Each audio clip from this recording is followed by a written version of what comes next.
Hey guys, this is Courtney from Lil's Bloom, and today we're going to talk about the 2023 forecast for all of the signs. So, before we dive in, I highly recommend watching for both your rising and sun sign. Sometimes people ask, why your rising sign? And this is because it will determine the house placements. However, over the years, I've also been watching for my sun sign, and this has always been really relevant as well. So I highly recommend that. The other thing I will add is that this is not going to go over all of the details of 2023. That's going to be super overwhelming, take way too long. So today we're really just going to cover these larger kind of cycles and transits happening that will affect you on a soul level, that will kind of direct where your life is going, but maybe not each and every specific event. That's more so what I'll be doing in the moon forecasts.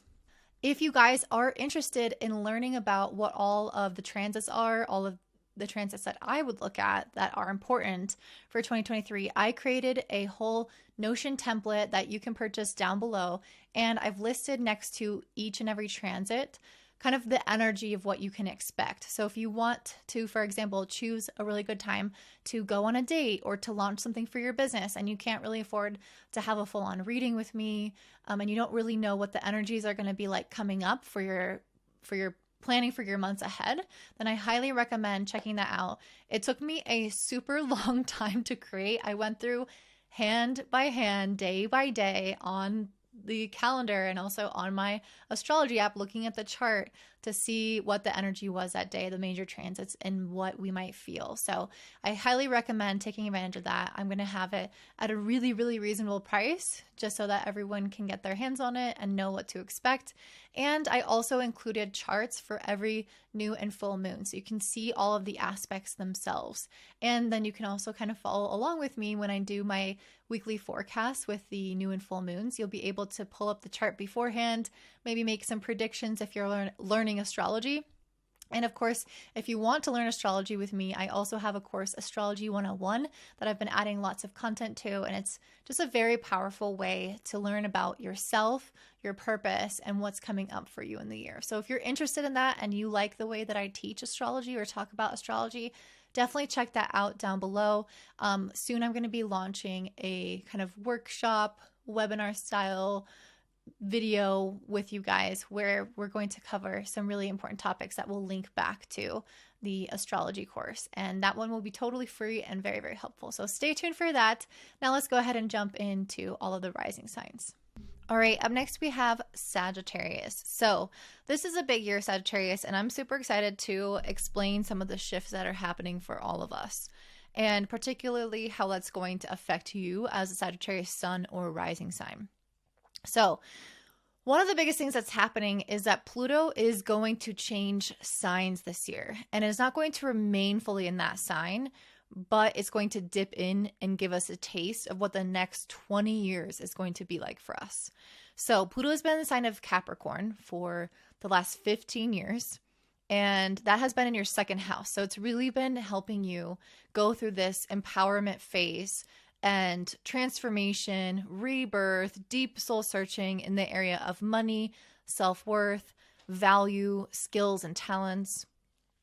And essentially what we feel like we are worth charging or bring to the table in relationships and to the world. So that's been the larger cycle you've been undergoing with Pluto in the second house. And now it's shifting into Aquarius from March 23rd to June 11th.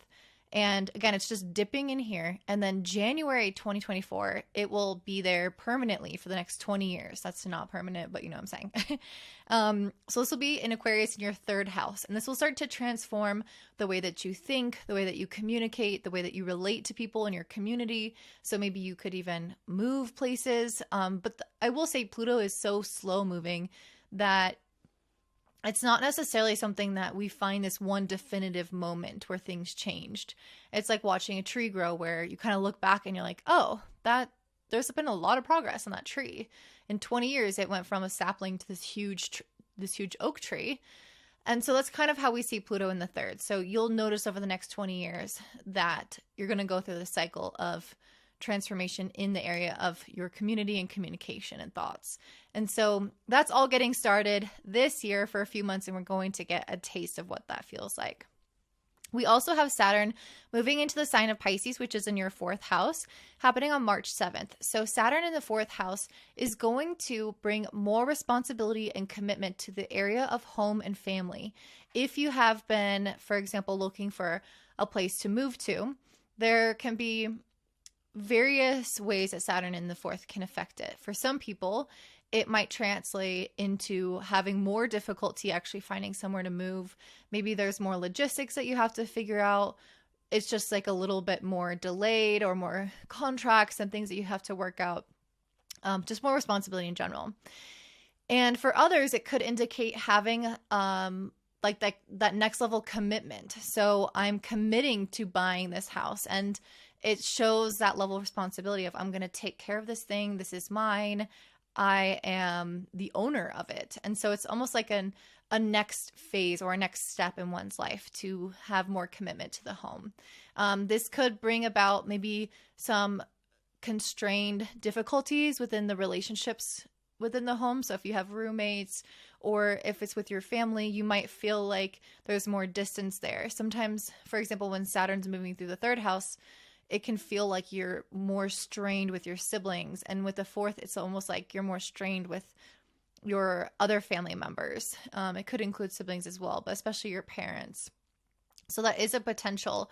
But generally, it's just asking us to put more effort into that area of our life. So instead of things being simple and easy and straightforward, it might get a little bit more complex or burdensome, or it will provide us with opportunities that motivate us, that excite us, but require us to kind of mature and level up and rise to the occasion. And that could deepen our familial relationships. That could mean that we're moving house or working on our own sense of security, our own emotions. So regardless, it's kind of like a big transition, and it's going to be different for everyone depending on your chart. So as always, if you want a reading from me, you can get one at willisboom.com to see how that actually will turn out for you specifically. We also have Jupiter in Aries in the 5th house this year, and it is going to transition into Taurus in your 6th house on May 16th. So first half of the year, it's in your 5th. Second half, it's in your 6th. So Jupiter in the 5th house is usually a really good time, because the 5th house is where we tend to enjoy the immediate pleasures of life. This is where we feel like we are being fully expressed. We are socializing with our friends. We're going on trips. We are enjoying good food, good wine. We're dating good people maybe. So it just has this feeling of being more optimistic and kind of playful, and maybe making more friends. But when Jupiter moves into the 6th house on May 16th, we might notice that our area of personal growth starts to focus more so on our routine. How am I showing up in the workplace? How is my schedule? How is my health? How is my mental health? How am I staying organized and structured? And also with pets, if you've ever wanted like a small pet, Jupiter moving into 6th house could indicate getting another pet or getting your very first pet. It could also indicate if you've been having trouble in work relationships with your colleagues. This can indicate an improvement of those relationships. So in general, it's shifting the area of focus of, I'm just enjoying this moment and these relationships and how I do things that I want to do. On May 16th, it's moving into the 6th house to be like, now I'm growing as an individual in terms of structure and responsibility. So we have a little bit of a shift, but they both carry a sense of optimism, of faith, and feeling like things are moving forward in a positive direction, because that is Jupiter energy. We also have the North Node in the 6th house, and right now in the South Node in the 12th. So you guys have already been kind of having more fated events and focus being pulled into your 6th house of routine and work, as I was just mentioning. So this area has already been lighting up for you, and the eclipses that have been happening here may bring about changes in your work, changes in your perspective about your responsibilities and the way that you take care of them, or the way that you take care of your health or others or your mental health. So very, very fated events taking place that are helping you realign more with your purpose within the workplace and, again, sense of responsibility. With the South and the 12th house, there is a lot of surrendering happening in this year, a lot of learning how to go with the flow and trust your intuition and your emotional processes to guide you to the next right step. And on July 12th, the North and South Node will move into the sign of Aries and Libra. So the North Node will be in Aries in your 5th house, and the South Node will be in Libra in your 11th house. So the South Node in the 11th house on July 12th and moving onwards for the next year and a half can bring about changes within your friendship dynamics. So maybe you belong to a sense of community that you felt like, I love these people, I got along so well with them, and then you decide to move homes and that community changes or those friends change because you're no longer in the same area. Or maybe you find that those certain relationships are not necessarily what you would want them to be as you are changing and growing and evolving as a person. So you'll really start to see the shifts in terms of what we let go, which is where the South Node always is, to be, what am I letting go of in terms of my community, my network, as well as maybe future plans that you had. So maybe you always had this really big long-term goal to do X, Y, Z, and then you start to realize that your life is starting to shift and you want different things, and you become more in tune with who you are. With the North Node and Aries in the 5th house, this is very much getting you guys in tune with who you are and your personal expression. This is very much saying, what do I need? What does my voice stand for? What are my unique gifts? How do I express myself the best in this world? And if you have children or you want children, it will put an extra emphasis on that dynamic as well. And so I think many of you guys are going to find that when the node shifts into your 5th, it's a time of liberation and authenticity. And if you've been missing elements of what makes you you or what makes you special, you'll start to discover those when the North Node shifts into those signs, and especially when the eclipses take place, which I'll talk about later. Okay. I did pull some cards for you guys, and one of the cards that I got at the start of this year and asking kind of how you're starting off the energy this year is the raccoon.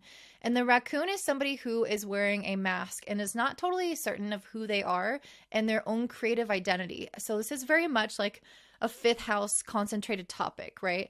What is my creative identity? What am I here to share with the world? What's my message? So as Jupiter has been moving to the 5th house, and as we will eventually have the North Node transit there as well, you guys will start to ask yourself those really important questions about where you maybe have actually been wearing a mask and not been fully authentic, not been fully kind of owning what makes you special. And by the end of the year, I have the Nightingale, which is about utilizing our voice, speaking our truth, feeling like we are 100% in our essence, and knowing that what we say and what we do are reflective of who we are. And I think the mask is saying that there might be some discrepancies of you in some ways maybe not fully knowing who you are. I don't feel like it's a hiding necessarily. Maybe some of you are hiding in terms of having a little bit more fear of being seen and like being in the spotlight and taking up space, because that's a very 5th house topic as well. So that might be some of you. And then I think others of you are looking for what that special essence is that differentiates you from others. And you might have some of it, but there's more that you will discover this year. And so I feel like that mask is indicating where there have been blockages there, and those will be removed by the end of this year. We have been having Mars move through the sign of Gemini for a while now, and it will continue to do so until March of 2023, and that is in your 7th house. So heavy focus on relationships for many months now, and it has gone retrograde in 2022, which was an indication of needing to reflect upon kind of what we were doing for other people, how we were maybe standing up for ourselves and our boundaries within relationships, how we were saying no, the way that we were able to kind of hold our own. Mars is a lot about our own expression of our ideas, our no, standing up for ourselves, and being in the 7th house is like, how do you do that with others? How do you maintain harmony, but also care for yourself? And those are some larger topics that you guys might have kind of dipped into and realized, oh, maybe there are some things I can address here. Maybe there are some boundaries I haven't fortified here that I can work on. And when Mars moves direct at the start of this year, and for the first few months being still in the sign of Gemini in 2023, you will get to finally see a lot more forward progress and momentum in that area of your life. So if you have gone back and realized, I want to do things differently in terms of relationships and boundaries, you will start to see how you are actually making a lot of progress and how your boundaries are being received either positively or having the effect that you want. And it's like you've learned significantly from those experiences. We are all experiencing a Venus retrograde in the sign of Leo from July 23rd to September 4th, which is in your 9th house. So during this phase of time, we're all kind of questioning what we value in whatever area of life Venus is and Leo is, which for you is in the 9th house. The 9th house is all about our wisdom. So this is us learning from other people or teaching people, disseminating knowledge, reading, going to school, studying publications, traveling the world to learn more about ourselves and gain more wisdom about ourselves and personal development. So having Venus retrograde here during this period of time in July and September is going to call us towards more clarity on what it is that we want to be learning about, what it is that we believe. It might have us question some things that we already kind of take for granted as our knowledge or wisdom or beliefs, and it will have us maybe turn it on its head to see things from a different perspective.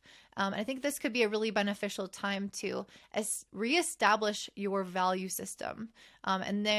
This will make a lot more sense in the moment, I think, when you are around other people and you're seeing all these different relationships that can kind of instigate these changes.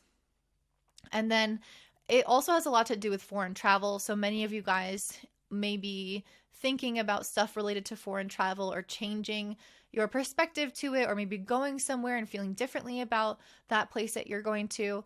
I will say, though, that Venus retrograde is not really the best time to move forward on things. So if you wanted to travel, it's like, I don't know that that's necessarily the best time to travel abroad if that's something that you're interested in.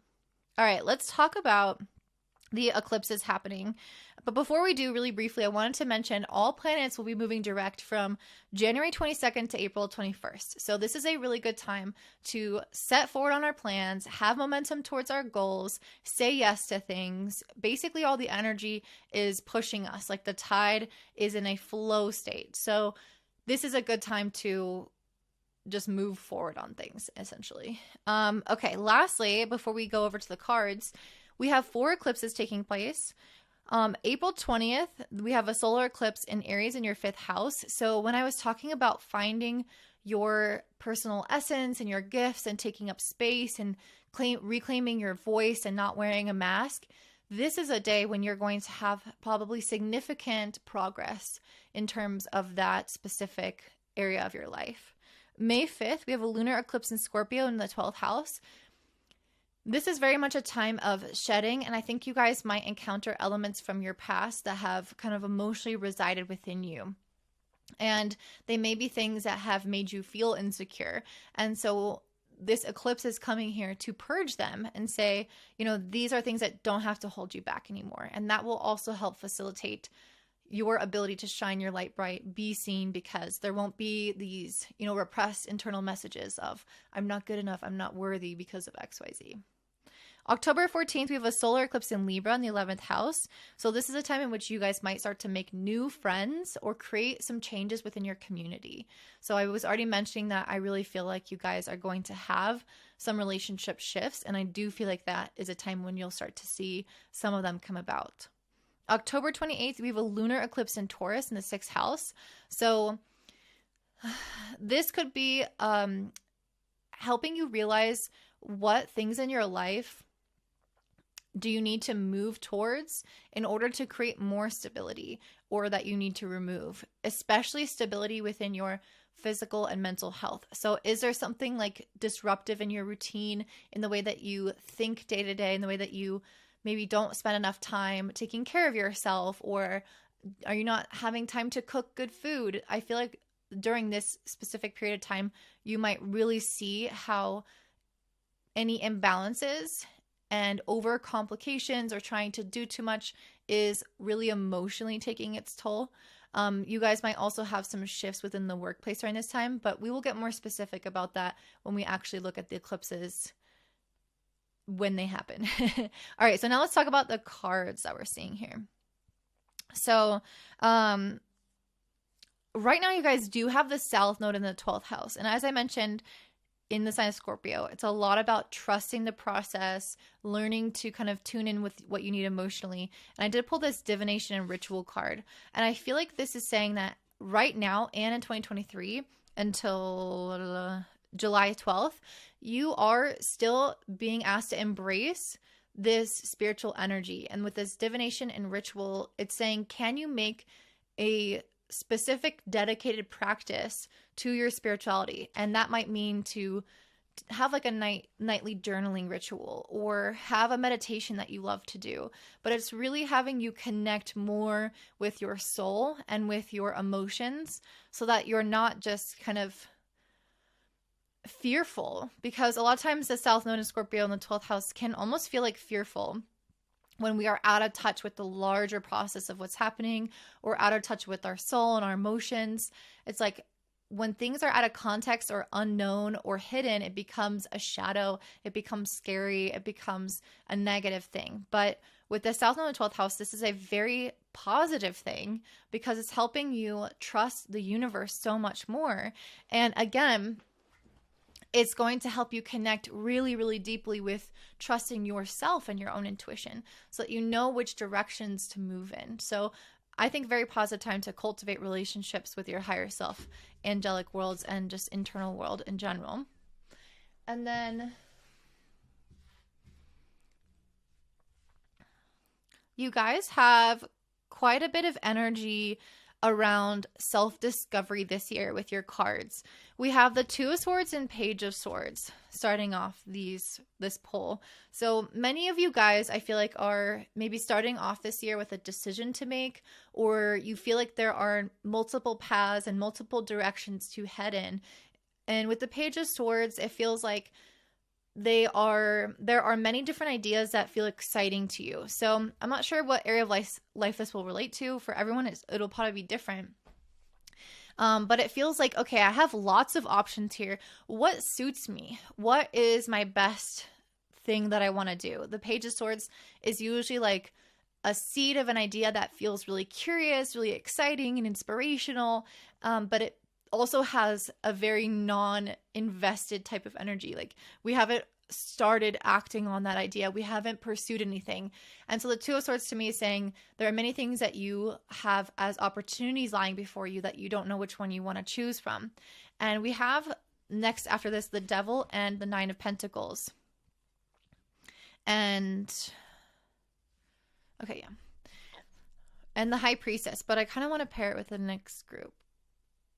So the Devil and the Nine of Pentacles. The Devil is saying that in this process of kind of becoming more financially independent, doing things on your own, maybe this is you guys working for yourself or taking on more responsibility where you're having to do things again on your own in some way.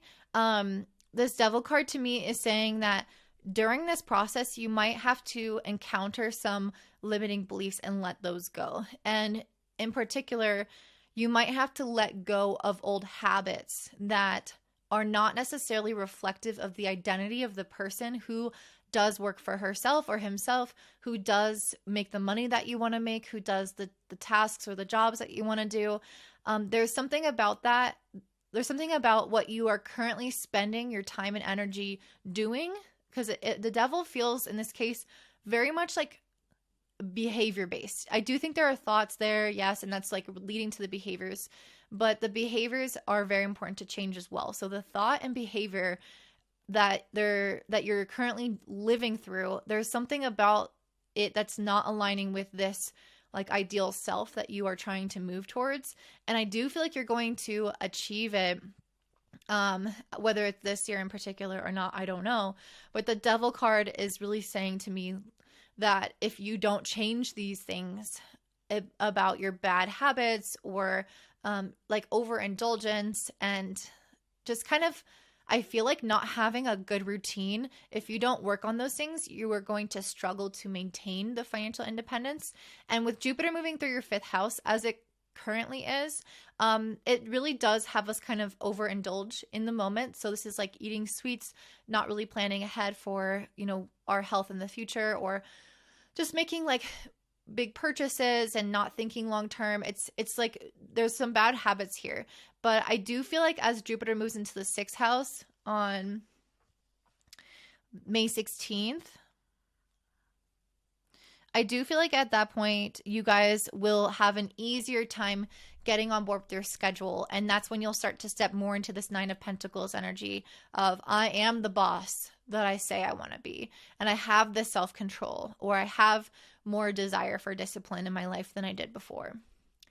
The next set of cards, I have the High Priestess, the 7 of Cups, and the Hermit card. So I do feel like many of you guys are a little bit confused this year. Again, I feel like you're starting off this year with a lot of options, and they feel like very intellectual things.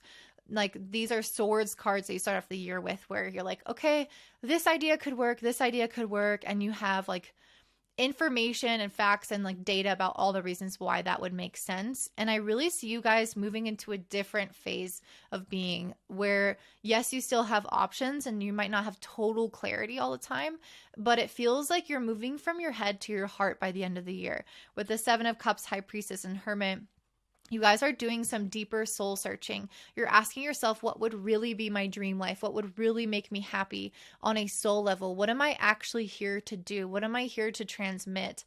And I feel like that is the golden nugget of what you're going to discover this year and why you got the Nightingale. It's like I'm finally discovering my voice and my message that I'm here to share with the world. And so that level of exploration means that you have to go through paths of uncertainty, of darkness, of lack of clarity, because you only truly get to know yourself when you're asking big questions or when you feel like you don't know yourself.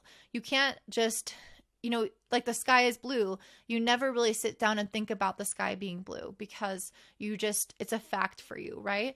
But if you start to question and wonder, how does this produce light? If light is reflecting color, does that mean the sky actually isn't blue? And you start to go through these more existential and kind of purposeful soul questions that have you discover the true reality behind what you're seeing.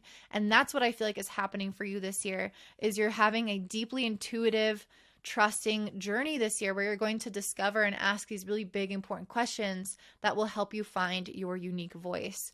So very, very significant year, I think, for everyone. I'm excited to see how this unfolds. If you guys are looking for the transits for 2023, I created a Notion template I'm super excited about. I went through my app where I look at the chart every single day, and it took me so long. I wrote down the transit every day that's happening that's important. I wrote down the energy of that transit, and I made a whole calendar of it. So if you want to check that out, it's linked in the description box down below. And if you want to learn astrology from me or have a reading from me, definitely check me out at willisbeam.com. And I hope you have a great day. Bye.